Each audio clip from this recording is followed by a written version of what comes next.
এবার কাশ্মীরত নির্বাচনী প্রচার চলাইছে প্রিয়ঙ্কা গান্ধী ওয়াড্ডাই। প্রিয়ঙ্কা গান্ধী ওয়াড্ডাই নির্বাচনী প্রচার চলাই কাশ্মীৰৰ বিভিন্ন প্ৰান্তত ইতিমধ্যে এটাই মন্তব্য কৰিছে যে মোদীৰ ভাষণ শুনিছে, প্ৰধানমন্ত্ৰী নৰেন্দ্ৰ মোদীৰ ভাষণ শুনিছে, কিন্তু প্ৰধানমন্ত্ৰী নৰেন্দ্ৰ মোদীয়ে কাশ্মীৰৰ জনতাৰ বাবে কি কৰিলে? জম্মু কাশ্মীৰৰ দৰ্জাখন বন্ধ কৰি দিলে। এনেদৰে মন্তব্য কৰিছে 370 ধাৰাক লৈ ইতিমধ্যে প্ৰিয়ঙ্কা গান্ধী ওয়াড্ডাই প্ৰধানমন্ত্ৰী নৰেন্দ্ৰ মোদীক মন্তব্য কৰিছে, তেওঁৰ ভাষণক কটাক্ষ কৰিছে। আৰু নিৰ্বাচনী প্ৰচাৰৰ মাজতে প্ৰিয়ঙ্কা গান্ধী ওয়াড্ডাই কংগ্ৰেছে বৰ্তমান সময়ত কাশ্মীৰৰ জনতাৰ বাবে কি ভাবিছে, আগতে কাশ্মীৰৰ বাবে কংগ্ৰেছে কি কৰিছিল ইন্দিৰা গান্ধীয়ে, সেই সকলোবোৰ কথা প্ৰিয়ঙ্কা গান্ধী ওয়াড্ডাই নিৰ্বাচনী প্ৰচাৰ সভাত ভাষণ প্ৰসংগত উল্লেখ কৰিছে।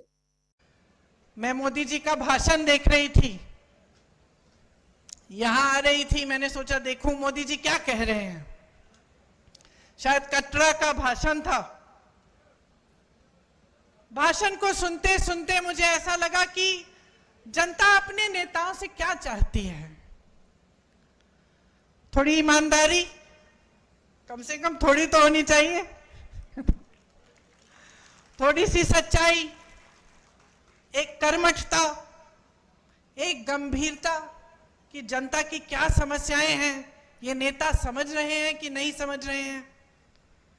और मुझे उस मोदी जी के भाषण में लगा कि वो गंभीरता ही नहीं दिखी। वो कहने लगे कि 10 सालों से यहाँ का जो रेलवे स्टेशन है, हमने इस रेलवे स्टेशन को में सुधार हम लाए हैं, इसमें परिवर्तन लाए हैं।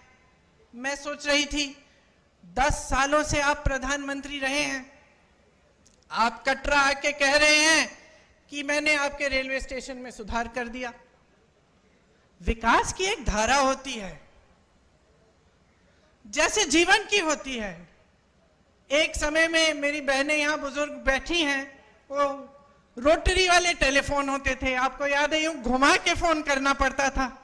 जम्मू से दिल्ली फोन करना पड़ता था तो बुकिंग करनी पड़ती थी, 2-3 हफ्तों बाद ट्रंक कॉल लगता था। आज सबके पास स्मार्टफोन है। परिवर्तन होता है, विकास होता है, रेलवे स्टेशन में सुधार होते हैं। ये कोई बड़ी बात नहीं है कि प्रधानमंत्री जी आकर इन छोटी छोटी बातों पर आपको कह रहे हैं कि देखो मैंने आपके लिए क्या किया। ठोस बात क्यों नहीं कर रहे हैं? मेरे मन में ये बात आई कि जो ठोस बात है, जो जम्मू और कश्मीर की जनता के हृदय की बात है, जो उनकी समस्याएं हैं, उनकी बात क्यों नहीं हो रही है? सच्चाई पर क्यों नहीं उतर रहे हैं हमारे प्रधानमंत्री कि जब उन्होंने आपसे राज्य का दर्जा छीना तो क्या क्या छिन गया आपसे?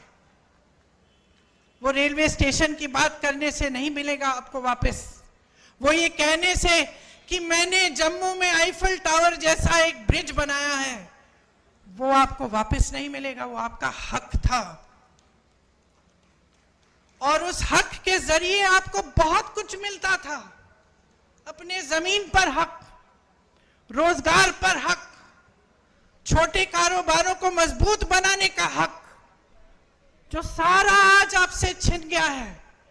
যিকোনো খবৰৰ বাবে যোগাযোগ কৰক 7099017330 অথবা 7099017330